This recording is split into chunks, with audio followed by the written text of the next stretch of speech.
Hey, what's up, guys? It's me, Stu Elise.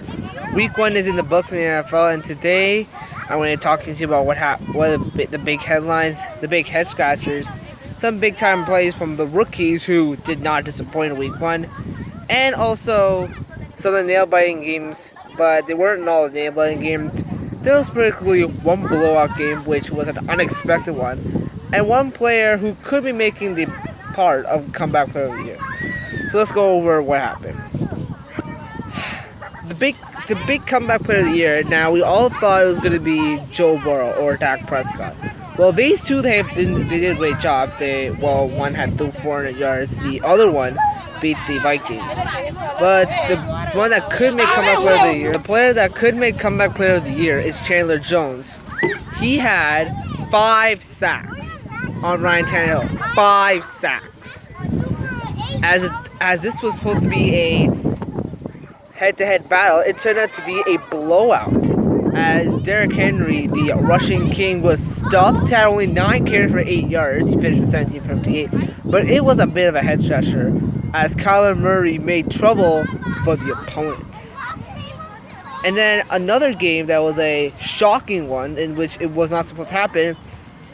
Packers lose to the Saints, and this was not by Drew Brees. It was by famous Jameis Winston, who, remember, he threw 33 touchdowns and 30 interceptions back when he was with the Bucks. Well, he threw 5 touchdowns, and get this, less than 150 passing yards.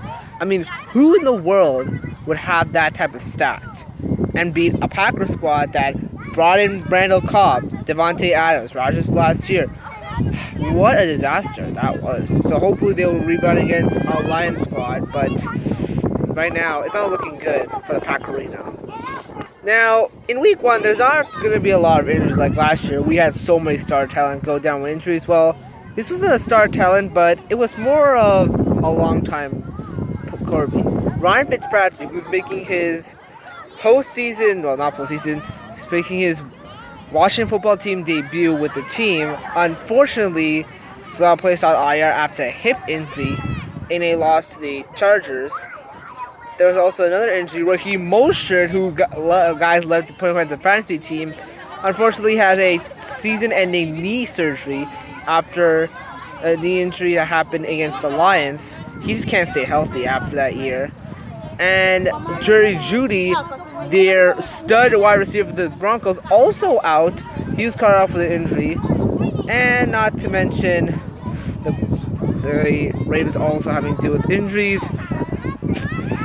That's part of the injury, but more.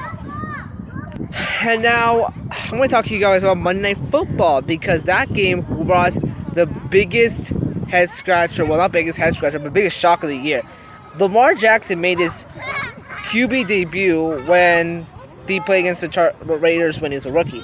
Now, he blew the whole earth up, as Lamar Jackson, who's not necessarily a passer, did a pretty good job, but it was the Raiders that got it done.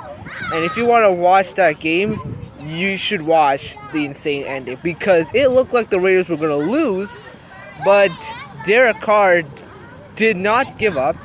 They showed why Raiders Nation is the best, but as you know, this is just Week 1, but you can look at him. He threw for over 400 yards.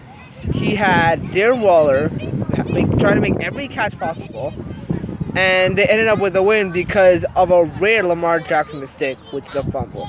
So as you know right now, it looks like Chandler Jones is making Defensive Player of the Year and Comeback Player of the Year, but Prescott's right behind him. And for MVP, after a big game by Mahomes, it's pretty much too close to see who will win the MVP. So what do you think is going to win MVP and Comeback Player of the Year and all the other awards? Comment down below.